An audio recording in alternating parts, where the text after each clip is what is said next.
ओम श्री सांब शिवाय नमः। श्री शिव महापुराण प्रथम खंड पूर्वार्ध सचित्र मूल संस्कृत श्लोक हिंदी व्याख्या सहित। नमस्कार, मैं रॉकी हिंदुस्तानी तेजपुर असम से। पिछले 4 महीने से मैं हर दिन एक अध्याय शिव पुराण का पाठ कर रहा हूँ। विद्वेश्वर संहिता के 18वें अध्याय से मैंने YouTube चैनल में अपलोड किया है। उसके पहले बाकी के जो 17 अध्याय है वो अपलोड नहीं है, क्योंकि तब मैं वीडियोस वगैरह नहीं करता। फिर मेरे मन में एक दिन आया कि अगर मैं वीडियोस करूंगा तो भविष्य में अगर फिर से कभी सुनने की, पकड़ लीजिए, अगर मेरे समक्ष ये पुस्तक ना हो, ये पुराण ना हो, फिर भी कहीं भी मैं जाऊं तो सुन सकूं एक अध्याय, इसीलिए मैं इस YouTube चैनल में अपलोड कर रहा हूं। साथ ही साथ कुछ लोगों ने सब्सक्राइब भी किया है, 37-38 कुछ लोग हैं।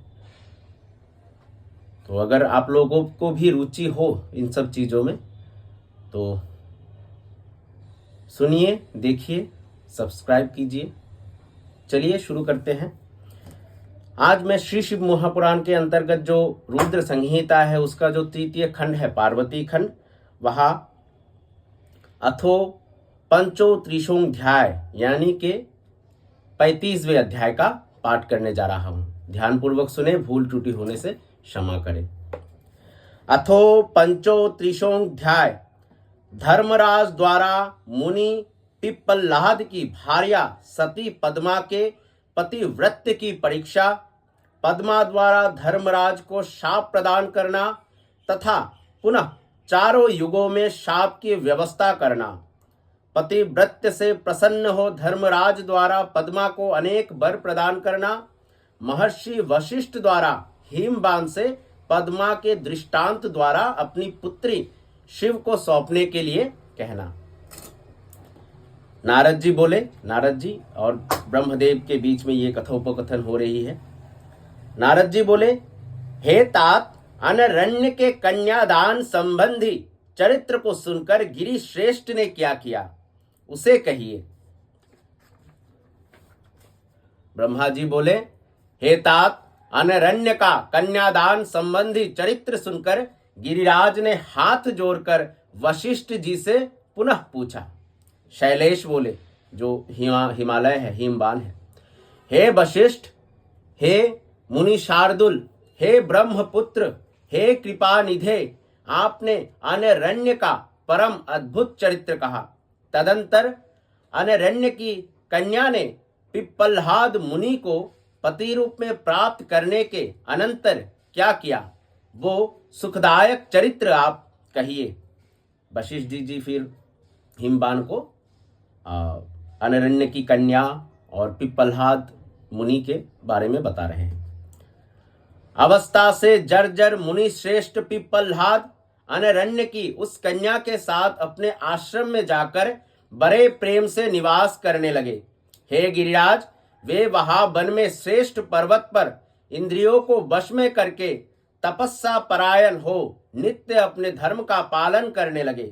वो अनरण्य कन्या भी मन, वचन तथा कर्म से भक्ति पूर्वक मुनि की सेवा करने लगी। जिस प्रकार लक्ष्मी नारायण की सेवा करती है। किसी समय जब वो सुष्मित भाषिनी गंगा स्नान करने जा रही थी, तब माया से मनुष्य रूप धारण किए धर्मराज ने उसे रास्ते में देखा। वे अनेक प्रकार के अलंकारों से भूषित मनोहर रत्नों से जटित रथ पर विराजमान थे। वे नव यौवन से संपन्न एवं कामदेव के समान अत्यंत कमनीय थे। प्रभु धर्म उस सुंदरी पद्मा को देखकर उस मुनि पत्नी के अंतकरण का भाव जानने के लिए उससे कहने लगे। धर्म बोले, हे सुंदरी, हे राजयोग्य, हे मनोहरे, हे नवीन यौवन वाली, हे कामिनी, यह नित्य युवावस्था में रहने वाली तुम तो साक्षात लक्ष्मी हो। हे तन्वंगी, मैं सत्य कहता हूं कि तुम जराग्रस्त पिप्पलाद नामक मुनि के समीप शोभित नहीं हो रही हो। तुम तपस्या में लगे हुए क्रोधी तथा मरणोन्मुख ब्राह्मण को त्याग कर मुझ राजेंद्र काम कला में निपुण एवं कामातुर की ओर देखो। सुंदरी स्त्री अपने पूर्व जन्म में किए गए पुण्य के प्रभाव से ही सौंदर्य की प्राप्त करती है, किंतु वो सब किसी रसिक के आलिंगन से ही सफल होता है। हे कांते, तुम इस जरा जर्जर पति को छोड़कर हजारों स्त्रियों के कांत तथा काम शास्त्र के विशारद मुझे अपना किंकर बनाओ और निर्जन मनोहर वन में पर्वत पर तथा नदी के तट पर मेरे साथ विहार करो तथा इस जन्म को सफल करो। वशिष्ठ जी बोले, इस प्रकार कहकर वे ज्यों ही रथ से उतरकर उसका हाथ पकड़ना ही चाहते थे कि वो पतिव्रता कहने लगी। पद्मा बोली, हे राजन, तुम तो बड़े पापी हो, दूर हट जाओ, दूर हट जाओ। यदि तुमने मुझे और सकाम भाव से देखा तो शीघ्र ही नष्ट हो जाओगे। मैं तपस्या से पवित्र शरीर वाले उन मुनि श्रेष्ठ पिप्पलाद को छोड़कर परस्त्रीगामी एवं स्त्री के वश में रहने वाले तुमको कैसे स्वीकार कर सकती हूँ। स्त्री के वश में रहने वाले के स्पर्श मात्र से सारा पुण्य नष्ट हो जाता है। जो श्रीजीत, स्त्रीजीत तथा दूसरे की हत्या करने वाला पापी है, उसका दर्शन भी पाप उत्पन्न करने वाला होता है। जो पुरुष स्त्री के वश में रहने वाला है वो सत्कर्म में लगे रहने पर भी सदा अपवित्र है। पीतर, देवता तथा सभी मनुष्य उसकी निंदा करते हैं। जिसका मन स्त्रियों के द्वारा हर लिया गया है, उसके ज्ञान, उत्तम तप, जप, होम, पूजन, विद्या तथा दान से क्या लाभ है। तुमने माता के समान मुझमें स्त्री की भावना से जो इस प्रकार की बात कही है, इसीलिए समय आने पर मेरे शाप से तुम्हारा नाश हो जाएगा। वशिष्ठ जी बोले, सती के शाप को सुनकर वे देवेश धर्मराज राजा का रूप त्याग कर अपना स्वरूप धारण कर कांपते हुए कहने लगे। धर्म बोले, हे मात, हे सती, आप मुझे ज्ञानियों के गुरुओं का भी गुरु तथा पराई स्त्री में सर्वथा मातृ बुद्धि रखने वाला समझे। मैं आपके मनोभाव की परीक्षा लेने के लिए आपके पास आया था और आपका अभिप्राय जान लिया, किंतु हे साध्वी, विधि से प्रेरित होकर आपने शाप देकर मेरा गर्व नष्ट किया। ये तो आपने उचित ही किया, कोई विरुद्ध कार्य नहीं किया। इस प्रकार का शासन उन्मार्ग गामिनियों के लिए ईश्वर द्वारा निर्मित है। जो स्वयं सबको महान सुख दुख देने वाले हैं और संपत्ति तथा विपत्ति देने में समर्थ है, उन शिव के प्रति नमस्कार है। जो शत्रु, मित्र, प्रीति तथा कलह का विधान करने में और सृष्टि का सृजन एवं संहार करने में समर्थ है, उन शिव को नमस्कार है। जिन्होंने पूर्व काल में दूध को शुक्ल वर्ण का बनाया, जल में शैत उत्पन्न किया और अग्नि को दाहक शक्ति प्रदान की, उन शिव को नमस्कार है। जिन्होंने प्रकृति का महत आदि तत्वों का एवं ब्रह्मा, विष्णु, महेश आदि का निर्माण किया है, उन शिव को नमस्कार है। ब्रह्मा जी बोले, इस प्रकार कहकर जगत गुरु धर्मराज उस पतिव्रता के आगे खड़े हो गए। वे उसके पतिव्रत्य से संतुष्ट होकर आश्चर्य से चकित रह गए और कुछ भी नहीं बोल सके। हे पर्वत, तब अनरण्य की कन्या तथा पिप्पलाद की पत्नी वो साध्वी पद्मा उन्हें धर्मराज जानकर चकित होकर कहने लगी। पद्मा बोली, हे धर्म, आप ही सबके समस्त कर्मों के साक्षी है। हे विभो, आपने मेरे मन का भाव जानने के लिए कपट रूप क्यों धारण किया।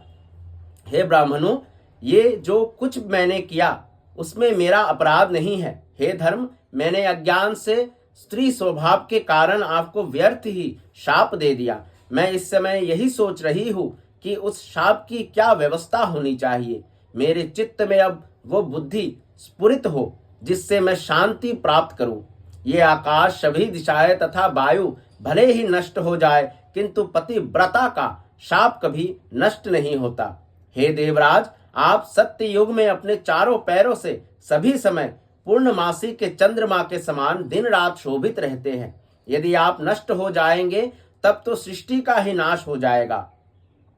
किंकर्तव्य विमूढ़ होकर मैंने ये झूठ शाप दे दिया है। हे सुरत्तम, हे विभो, अब आप मेरे शाप की व्यवस्था सुनिए।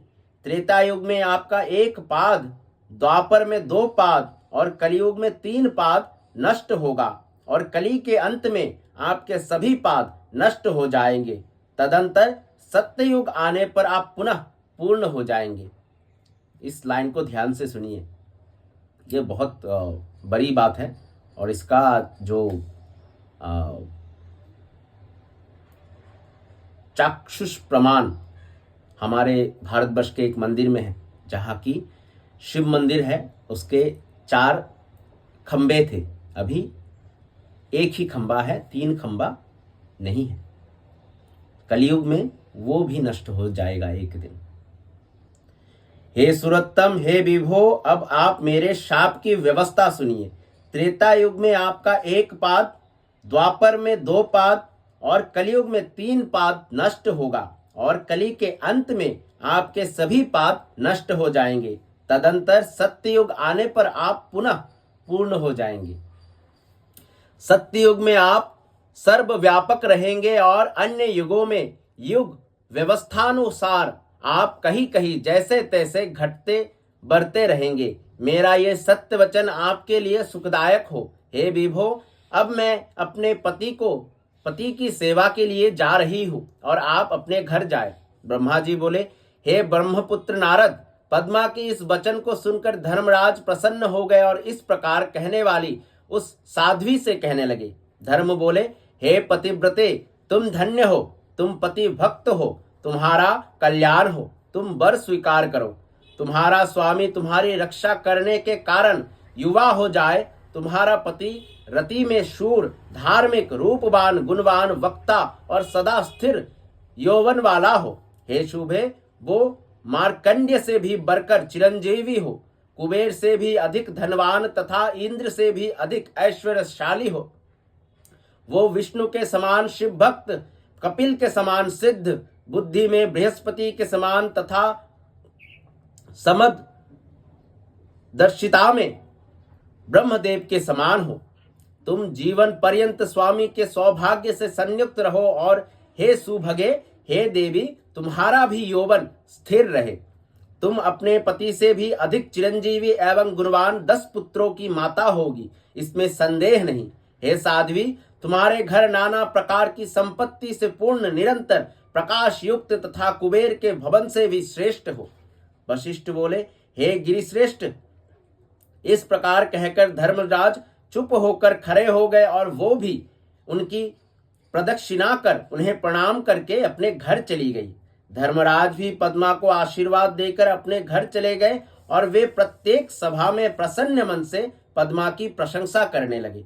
तदंतर वो पद्मा अपने युवा स्वामी के साथ नित्य एकांत में रमन करने लगी। बाद में उसके पति से भी अधिक गुणवान उत्तम पुत्र उत्पन्न हुए।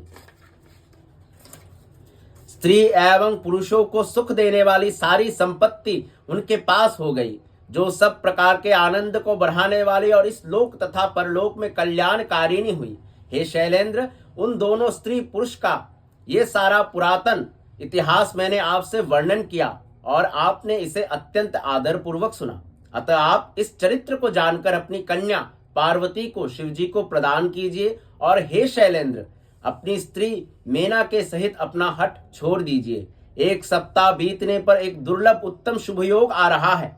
उस लग्न में लग्न का स्वामी स्वयं अपने घर में स्थित है और चंद्रमा भी अपने पुत्र वधू के साथ स्थित रहेगा।